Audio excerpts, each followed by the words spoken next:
Hello, everyone. Welcome back to another episode of the CleoCast. My name is Matt. And I am, in fact, RC. Anyway, you were right. The Quirk Hibiscus Lemonade is very good. Right? I, It's like surprisingly good. you know, as a beer drinker, I really like a lot of Boulevard's products, but I never really drank a lot of Quirks. I always thought that, they're nice in like the summer if I have one or two, but there's other drinks that I'd usually choose before it. Yeah. But I might be hitting my Quirk era. Yeah. Quirk era. I've always been a non-beer drinker just because I don't like beer. So I would just drink wine or like Mike's Hard Lemonade. So I just gravitated towards our local small business hard seltzer Quirk. And yeah, it's just nice because they're like not that high in alcohol. I can drink like 10 of them and not really get like that drunk. And also they're not like pure sugar like Mike's Hard Lemonade is. God, the drinking even like White Claws, when White Claws were in, they like, if you got inebriated on them, you're probably gonna throw up because there's a ton of sugar, and if you're really blacked out, it's gonna be rough. But also, the sugar makes the hangover worse. Yeah, it's awful, dude. It's awful. There's a reason I just stopped drinking those like hard sodas like completely. And you're like, yeah, sure, you might mask the taste of alcohol, but is it really worth the trade-off between that for the awful hangover? Yeah. And just the sugar alone, just drinking that much, it's like drinking like 10 Mountain Dews is just like, oh. I once drank a Four Loko, and I had to lay on Like real Four Loko or fake? Four Loko? fake Four Loko. I wasn't old enough to like be able to acquire a real Four Loko. So I had it, but it was too much even for me. One, I was already drinking before I even drank it.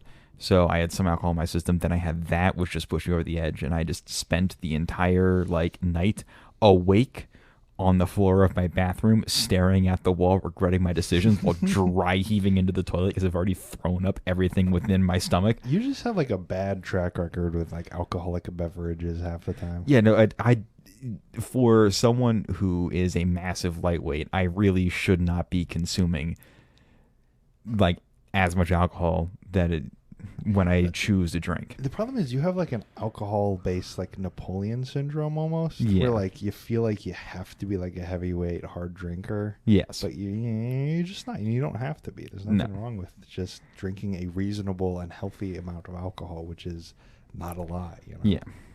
So. But big fan of Boulevard. Boulevard, if you do listen to us or know that we exist, that'd be awesome. We've been to your beer hall a few times. Yeah. It's good. I've been on your tour once. Boulevard, if you're listening to this episode, make a 6-pack of the cherry blossom lime Quirk whips. Make it so I can just buy a 6-pack of those without having to buy all the other Quirk whips, okay? Dude, do other markets get Quirks? Like, is Quirk now like a... I haven't seen it in Nebraska. I haven't seen it in like well, actually, you'd be the better one to ask for St. Louis. So they are in the St. Louis area. I have seen them in the St. Louis area. It is easier when going to St. Louis to just buy it here and bring it because every single liquor store in the Kansas City area is going to have it. They are in Wichita, I'm pretty sure. I wasn't really... I don't think Quirk existed when I was living down there, but I'm pretty sure you could get like a Boulevard wheat down in Wichita. Like 99% sure. I know you can get like the big name Boulevards in almost every state just because Boulevard is now owned by a larger like alcohol conglomerate and they have like distribution throughout the country. It's not like Bud Light though. I mean, it's not even like Michelob Ultra. It's not like that ingrained. It's just like if you go to like a big beer hall in like Boston or whatever, they might have Boulevard like Pale Ale on tap. Yeah, but it's still not like a household name at all. Like you would have better luck finding Sam Adams throughout the country than you would have with Boulevard. But yeah, exactly. But you can find Boulevard better than you can probably find like Sierra Nevada. Yeah, I mean they sold that at Quick Trip, But they also sell Boulevard at Quick Trip. Yeah, that's true. So, yeah, I mean new Quirks coming out. Now, speaking of getting drunk and having to get home somehow safely. Oh, nice transition. It Yeah. would be awesome to do it on our free bus system in the Kansas City area, right, RC? Yeah, it would be great if we could, have like what most major metropolitan areas in the region have, which is some form of bus system to get you from point A to point B. Now, one thing that I would like to do if I, as a good urbanist or someone who doesn't have a car and wants to get into riding the bus in the Kansas City area, I would check the ridekc.org website, which is the thing that is usually plastered throughout the metro area for information. You're telling me you would go to the map that tells you and shows you a big overlay of where all of the routes are in the entire metro area instead of Yes. going to the list of routes that just like lists them and you have to like read what road it's on? Yeah, I would want to use the interactive map that actually visualizes it because I, as a person who has ridden the bus in some other cities, there's very similar maps to this that show you what's going on, and you can be able to triangulate where you need to go and what routes would work best, especially when it's on a map and you're using a map usually on your phone to figure out where you're going. And Google Maps is discriminatory towards Midwest cities and doesn't list full transit systems. Yeah, they just have the freaking. Yeah, I don't know what it is. I think half of the ridership issues in our major metropolitan areas is caused by the Maps programs. I don't use Apple's. I don't know how good or bad theirs is, but just by the Maps programs sucking at showing you bus routes or like streetcar routes or anything other than like the New York subway level stuff. Yeah. Like the Chicago L, New York subway, all those places get their due, but like bus systems just get overlooked, man. Yeah. Like Google does not really help you to figure out how to get to and from places via anything other than cars. Well, I know we've done an all about buses episode before, but this is a new gripe we found. If you're going to go to the ridekc.org website and look at their RideKC system map, you'll see a bunch of routes that no longer exist because the last time they updated it was 2018. Yeah, January of 2018. So it has been 6 years, maybe to the day. So I don't know why this has been neglected. Probably because, people don't. I would go to this. You would go to this, but maybe people don't go to this. I don't exactly know why you wouldn't update it, but there's a lot of Johnson County and Gladstone don't have any bus routes anymore. Mm-hmm. Like almost every single Johnson County route that they show is either non-existent or has been changed. Yeah, I'm pretty sure Gladstone, like last year, just stopped having buses completely. Yeah. They still have multiple routes going through it on their website. And it's just like, come on. And that gets into the thesis of this episode, which is just, would it kill you to care a little? Yeah. Like, I'm positive, I'm 100% positive there's plenty of public servants working at KCATA and Ride KC and the KC Streetcar that are passionate about their jobs, that work hard, that want to do right, that want to provide a necessary and important public service to the community. But, like, guys, it's the map on the website that shows people where the routes are, and you haven't updated it in 6 years. Like, somebody has to know that this thing hasn't been updated, right? Like, now I'm sure the downloadable PDF that I'm reading about right now is probably more updated, but this we can check because here it is, and here's all these same routes in Johnson County that don't exist, and here's the Gladstone route that doesn't exist. Mm-hmm. So no, I'm not sure that the PDF is that much updated. I know there's, like you said, there's passionate people and there's people who absolutely love the Kansas City transit system. I love the Kansas City transit system. I want it to be the best possible transit system we can provide in the city. And it's no knocking. We want to be extremely positive about Kansas City, but this whole episode is just because we want things to improve, not because we want to bash things for how they are. We just want them to be better. And I know we can't take up the fight with Google, but also, Midwest cities should have their transit systems displayed on Google Maps better. Because if you turn yourself onto transit mode on Google Maps and go scrolling around, there's Kansas City has a bus rapid transit system. Omaha has a bus rapid transit system. Oklahoma City, in our previous episode, we learned that they had a streetcar system that just wasn't shown at all on the largest internet version of maps out there. But probably 80% of people that don't own iPhones use. Yes. And even if you do own an iPhone, you might also have a PC, which you then would use Google Maps if you want to pull something up on your computer. I've used Bing Maps and it sucks. Yeah. I've used Bing Maps once, and is it super out of date? Because everything that I was seeing looked like it was super out of date. It's not great. And I think Waze uses Google Maps API. Okay. I'm pretty sure for their like actual mapping software, because it's just like a transit. I thought we're not supposed to use Waze anymore. That's I'm pretty sure we're not. But my point being is I think a lot of the competitors to Google Maps still use Google Maps API and just are like Google Maps Plus. Yeah. So basically all the raw data Google Maps provides, such as bus routes, such as like mapping data, showing streetcar lines or whatnot.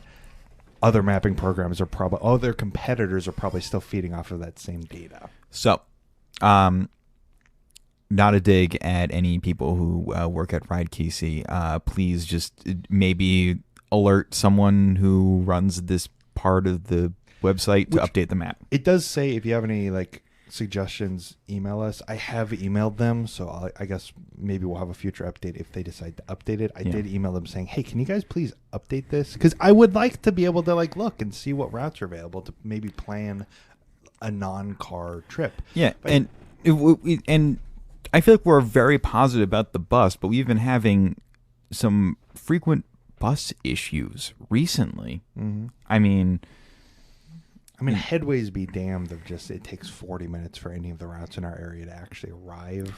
Or even when we're by a max stop, when we see the bus completely go around where the max stop sign is to avoid people, it's just like, why would you? I think it was it the one on Truce, the main max on Truce, or was it the main max? It was the max bus on Troost, I believe, where it just went around for some reason. It got off of Troost and went like onto like 62nd to go around where we were standing. Yeah, we were at there was the stop. We were at one of the like actual bus stops. And the transit app allows you to see where the buses are, so we could see it just bypassing us. Yeah. So it's just like that's the amount of buses that I've been having just completely pass me in general is weird. But I love Ride KC. I like being able to use the transit completely free. I like that the transit is available, be it whether inconsistent or passes me entirely. I appreciate that it is at least there. The one thing that does annoy me, which I'm going to get back to, is that Kansas City, I would consider, is a medium-sized major American city. Mm-hmm. And the fact that it is neglected in a lot of transit ideas, like on Google Maps, but also this is rehashed stuff I see on Twitter time, where someone was talking about regional rail only works if you are in certain population centers, and they showed the map, and it was a different map this time, but it was very similar to it, where it was just basically East Coast, West Coast, Chicago, and St. Louis connected, and other than that, nothing. And those like high-speed rail networks were 3 separate networks, and it doesn't make any. Why would you neglect Kansas City or neglect Denver, which I recognize is a bigger metro area, but you're neglecting Denver? And you can't argue with the Rocky Mountains because it's all flat plains from Denver to Chicago. Yeah. So I don't know, and it's weird. And we were looking at other streetcars just because we're, as Kansas Cityans, we're in streetcars, and we discovered that even Washington, D.C.'s streetcar, which neither of us knew existed, appears on Google Maps. It's smaller than ours. It has fewer stops than ours. It has fewer riders than ours, but it still shows up. And the reason I didn't know it existed is because it's so close to the red line on the subway that when you're zoomed out, I just assumed it was part of the red line. But no, it's over there on the east side. It's its own little streetcar. Yeah, and but there's a red line that appears, which doesn't appear in Oklahoma City, Kansas City, Cincinnati. Detroit.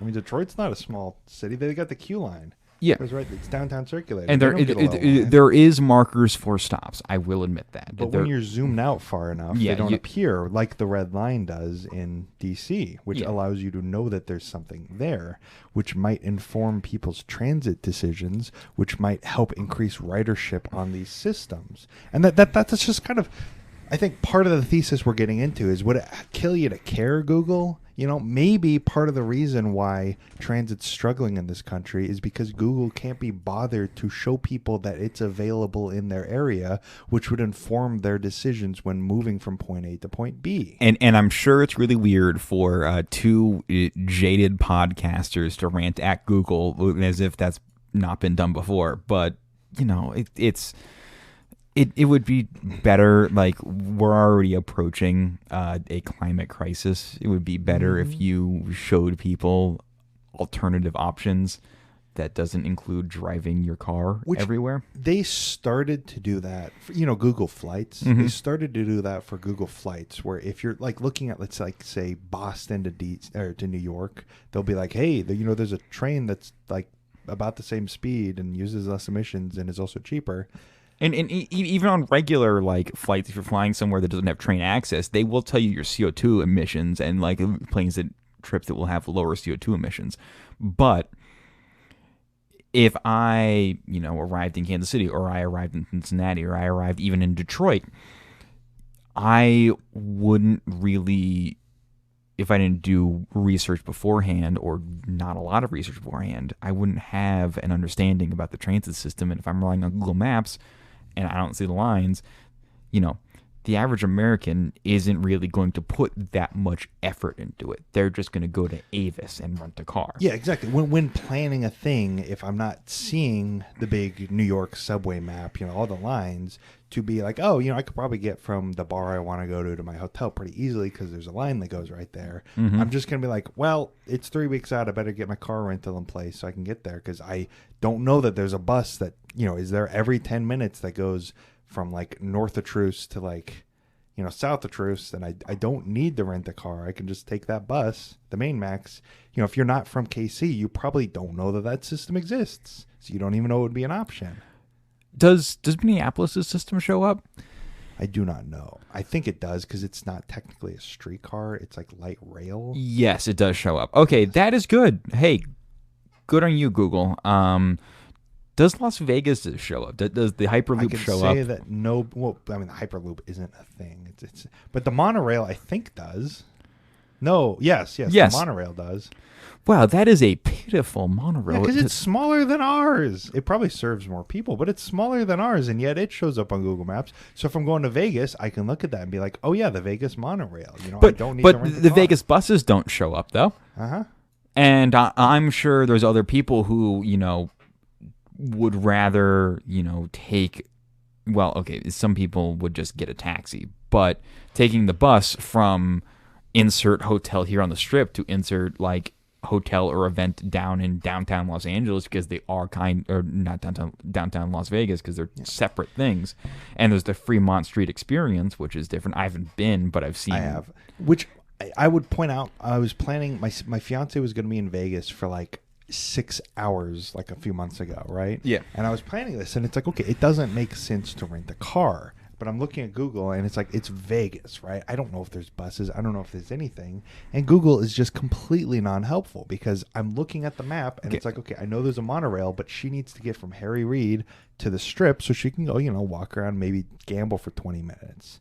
And it's like, okay, I have to just go off of what Google tells me when I'm going from point A to point B, but I can't just look at the system map itself. Sidebar, if you are catching a connecting flight from the Las Vegas airport and you have a 6-hour layover, I can't think of anything worse of a decision than to leave the airport. Wasn't a layover. Wasn't a layover? No, her sister was driving. Oh, through yeah. and picking her up. Yeah. Yeah. So she had like 6 hours, and then her sister was just going to drive to the casino. So, wait, was that the trip where her sister like had a secret cat? Yes. Oh, okay. And they drove with the secret cat 2 days. Okay. From L.A. to KC. Yeah, man. Yeah. Back, real quick, back to my point about, oh shoot, what was it? I brought up, Google Flights. Yeah. Back to that point, just still harping on like Google and just their decisions and how that informs millions of people's choices. That feature I told you about that tells you about, hey, by the way, there's a train that goes from Boston and New York, and it's cheaper, and it's about the same amount of time when you factor in security and, you know, disembarking and all that stuff. That only appears when you like just straight up Google search New York to Boston or vice versa or whatever route. It doesn't appear when you go on the actual Google Flights website and are looking for a flight. So only if you happen to Google flights to New York and you're living in Boston or whatever, you know, that's just an example. It's whatever cities. It doesn't exist when you're on Google Flights website. So there's a lot of people that might not know that there's an Amtrak train that, you know, goes at high speed from DC to Boston. Okay, I do have a friend that lives in New York, and she did do a weekend trip down to DC, and she did take the train and had great ranting and raving reviews. That was her first to sell a ride, but for the collective knowledge of New Yorkers, I feel like the understanding of trains is very like quintessential, like and and I'm not sure if that's the same in the other cities along the Acela route.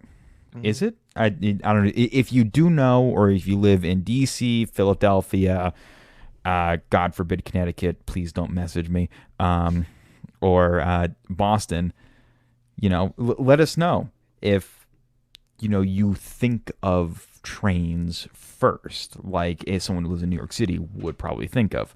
But that's exactly part of it. Is there's just kind of an assumption in our culture and in our society, like the default in every other area is cars, and so we treat it that way. We don't treat it. Basically, the KC bus system, maybe deservedly so, treats itself as if, well, of course you're going to drive, but if you need to take the bus, here we are. Yeah. They don't run the service or treat the service as if most people are taking the bus. The New York bus system, the New York subway system, acts like it's the primary reason to get around town, and it is. And I'm just saying, if Kansas City, maybe its bus system acted and stood up and had the pride of, we're the world, you know, we're a world-class bus system. We're going to be the primary way people get around. We're not an inferior good. And there's people in KCATA and Ride KC and all that who do believe that the transit system should not be an inferior good.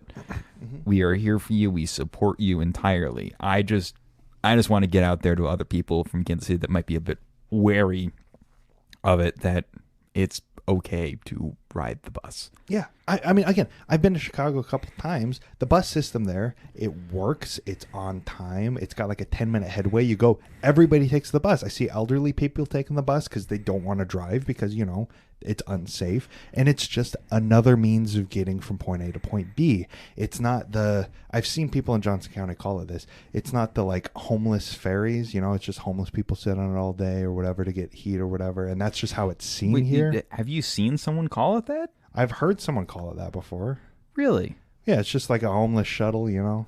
Oh, that's awful. Yeah. But if it's just like, I think our system, and it doesn't have the funding, it doesn't have the infrastructure, it doesn't have the attitude of this currently, but I think if they started to act and stand up and be like, no, we are a good way for you to get to work. We're a good way for that. We're going to treat ourselves like that. We're going to have that attitude and mentality. We're going to run our service like that, right? So, like, not updating the freaking map that tells people what routes are available in 6 years. New York would never do that. I mean, could you imagine if the subway map on New York's, the MTA website, just wasn't updated for 6 years? Like, that would be like a, you know, front page news. That would be like, wait a second, guys, the largest system in the world. And I know KC isn't the largest system in the world, but it's like, would it kill you to act like it? To like maybe have some aspirations? Like to maybe want to be the primary driver? Yeah, one thing that I do kind of want to talk about, since DC's been brought up a few times, is I know it's the nation's capital, but man, what a like a kind of sleeper city. Mm-hmm. Well, I was there like a little bit ago, and it's just like, it's amazing that just dumping an ungodly amount of money into building a robust subway system in the 1960s, it pays off, because then all of a sudden you have a really robust subway system. Like, it's amazing that just spending hundreds of $1 million on a transit network means that you have a transit network like 70 years later. Mm-hmm. Like, it doesn't just like evaporate into thin air. You have it, like if you build it now, you have it forever until you tear it down in the 50s. Or you just pave over it.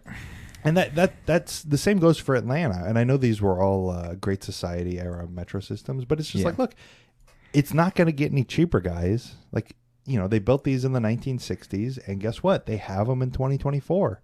They still have a transit system. And guess what? When they want to host the World Cup in Mercedes-Benz Stadium or something. Jesus, that's a weird looking stadium, though. Yeah, it's the roof. It's like a giant asshole. It opens. It does. Yeah, it spirals out. Yes, it opens. Oh, that is. It's the sphincter. No, but like, you build the system in the 1960s. You spend a lot of money. You bond out. Oh my God, we're in debt. Like all the taxpayer money. But then when it comes time in 2024 to host a World Cup, well, okay.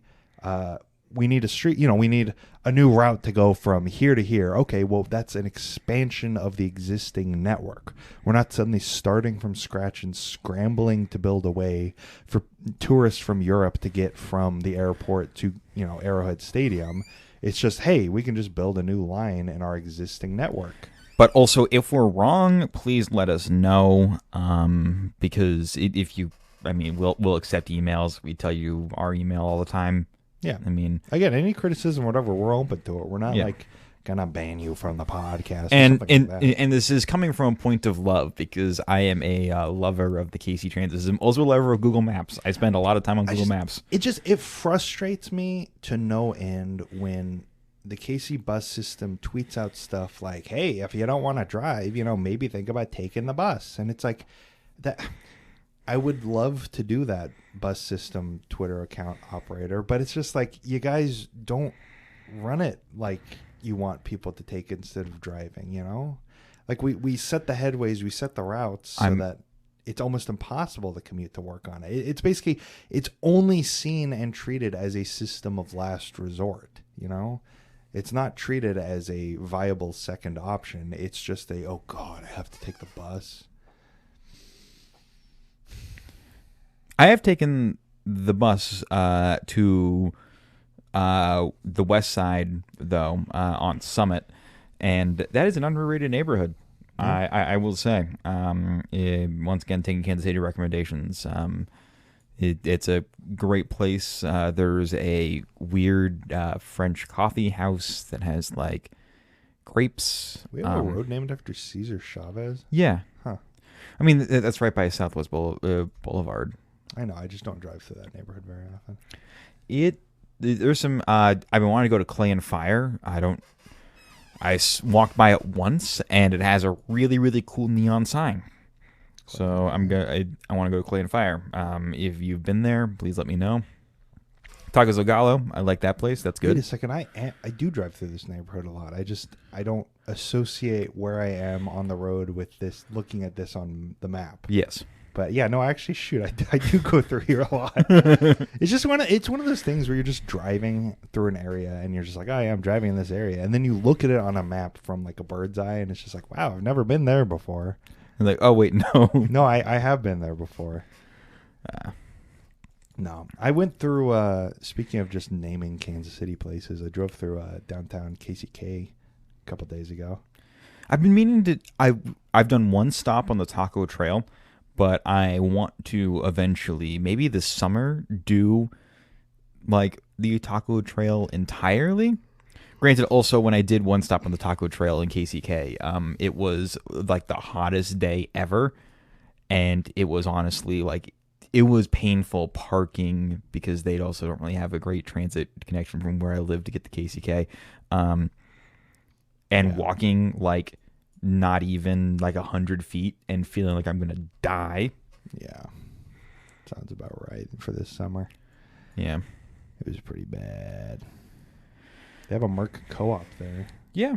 There's one in Lawrence as well. I think that they're from Lawrence. I think they expanded here. I think. It is a cool looking Merc co-op. Yeah. And it's like, Kansas City, Kansas is kind of a sleeper town, I think. The Dot, Wyandotte County. Really? I think so. Mm. Mostly because people, whenever you like tweet, whenever like Governor Laura Kelly or someone tweets out like congratulations to the Chiefs, they're like, no, you get like mouth breathers from St. Louis or something going like, no, Kansas City's in Missouri. It's like, no, Kansas City, Kansas exists, everyone. So I've been meaning to go to Strawberry Hill because there's a few dive bars there. I've also been to a coffee shop that's also by Slaps. I have not been to Slaps yet, but I need to go to Slaps. Chicken. No, it's Slaps Barbecue. Oh, Slaps Barbecue. I'm stupid. Yeah. I've been meaning to go there. I've been to the coffee shop across the street, but I have not been to Slaps itself. See, but there's some dive bars around Strawberry Hill that I do want to go to. I was just driving down 5th Street because I took a wrong turn. I didn't take a wrong turn. I got bracketed trying to exit 35 Highway, and I had to get onto like 670 or something and just do the whole loop. Mm-hmm. So basically, I was coming up on 35 and had to go 670 to I-70, and then I got off up here in Kansas City, Kansas. And I was just like, okay, I don't have my map out. I'm not going to get my map out because I know where I am, but I also don't know where I am. So it's just like, well, if I could just like take a left on 5th Street, I can go like drive down to 12th Street, right? And like somehow get over there. And no, it just turns into the highway. Like just the regular road. There's no on-ramp. It's just the road. You're suddenly on the highway. It's like, oh, okay. I guess I'm on I-70 again. I didn't expect that. It's kind of funny. Yeah. Also, there's like a lot of riverfront that we just are not able to use in our area at all because almost the entirety of the riverfront in Kansas City K and Kansas City M is industrial area. So, since you actually brought up the like weird border complex thing, the Jayhawks tore down their stadium in Lawrence, and they're going to be football stadium. Not basketball. They did not tell them to turn an Allen Fieldhouse. They tore down their football. They tore down Memorial Stadium. They're going to build a new one, but because they need to build the new one, and they can't build it over the off season. It takes more than 6 months to build a football stadium. Yes, it does. Wow. They'll be playing some of their games in Arrowhead. Mm-hmm. And there's some people being like, haha, the Jayhawks playing in Missouri. And it's just like, guys, Lawrence is like 45, 50 minutes from Kansas City. Let's see. Lawrence is 37 minutes from Kansas City. And Columbia, Missouri, home of the Missouri Tigers, is 120 miles from Kansas City. So it's almost like Kansas City, where the Jayhawks play in the Sprint Center all the time. Like acting as if it's new for them to play home games in Missouri. It's like, guys, they play in the Sprint Center all the time. They played my Wichita State Shockers in the Sprint Center like a few months ago. But it's like, guys, this isn't like new. And also here, if we zoom in on the Chiefs, on the stadium, on Arrowhead Stadium, and we go over to their practice facility, what's that? Oh, University of Kansas on top of their training facility. Wow. It's incredible. Now, did the University of Kansas health system pay for that, or are they just like using the University of Kansas health system because it's the best health system in the area? They use the University of Kansas health system because it's the best and closest in the area, and also probably Kansas paid for that. They probably also paid for it. Yeah. I don't think in the NFL nobody does anything for free. Yeah. But yeah, it's just funny, guys. If you're not from the area, I think most of our listeners are. The cross border stuff is so funny because you can be like in the West Bottoms and like in the middle of nowhere on like a dirt road, and you take one step and all of a sudden weed is legal, and you take another step and all of a sudden sports betting is illegal and abortions. Now, I have fallen into border war conversations before. It is fun in games, but there's certain times where it gets kind of annoying. Mm-hmm. What gets really annoying to me is the William Quantrill people who are like, yeah, this guy who came in and burned Lawrence and is like a big pro-slavery, pro-Confederacy guy was actually right. And you get that from like the most liberal Missouri people, but they just for some reason have like a huge blind spot when it comes to anything regarding the border war or regarding, the bushwhackers. and stuff. Jesse James was also a Confederate. We should not glorify Jesse James. A lot of the weird comments about it also tend to, when I like check the profiles on Twitter. This has only happened I've only checked the profiles a few times, but almost every time they are from St. Louis. So Yeah, I think it's just a weird disconnect between the reality of the conflict that happened in like 1860, Bleeding Kansas, burning down Lawrence, why they were burning down Lawrence, why John Brown went and killed like 10 people in Missouri. And right now where it's like they want to be the fun antagonist or whatever, it's like, okay, but you guys are like actively supporting pre-Confederate Confederates and like pro-slavery guys. Like it's not... It's fun when Kansas does it because we were the good guys and we were the free state. We were trying to not allow slavery. But it's not as much fun when people from Missouri, because I've seen a fucking Klans rally in Lawrence, Kansas, waving William Quantrill signs. Okay. wait, really? Yes. When was that? When I was living in Lawrence. What? Yeah, I was driving. It was right outside of Mass Street. There was a goddamn Klan rally, and I'm not kidding. And they were celebrating the burning of Lawrence. In Lawrence? Yes, in Lawrence, in the park on Mass Street, just south of Mass Street. Is South Park? Yeah, right in here. They were standing right in this field right here in South Park. That is insane. I did not know that. Yeah. I just drove by, and it's like, oh, wow, that's, yeah, you guys, really supporting, when you're a Missouri Tiger and you're wearing the, like William Quantrill was right shirt, it's like that's the crowd you guys are rolling with. I'm not sure if you necessarily want that. And people from all around the world who listen to this podcast, Lawrence is also a fun town. You can go check it out. Lawrence is cool. Taylor Swift likes Lawrence, so you should too. Yeah. And yeah, so that's... We've done enough on this episode, right? Our little thing, if you're not from Kansas City, this podcast is filmed like 20 minutes away from where Taylor Swift lives with Travis Kelce. So there you go. There's your Taylor Swift endorsement. She probably likes it. She lives by us. Well, she lives in New York. She just goes to her boyfriend's house sometimes. Sometimes, yeah. I am sure she can just send her jet to go pick up Travis wherever she wants and take him wherever he is. Yeah, where she of course. I mean, she's effectively like...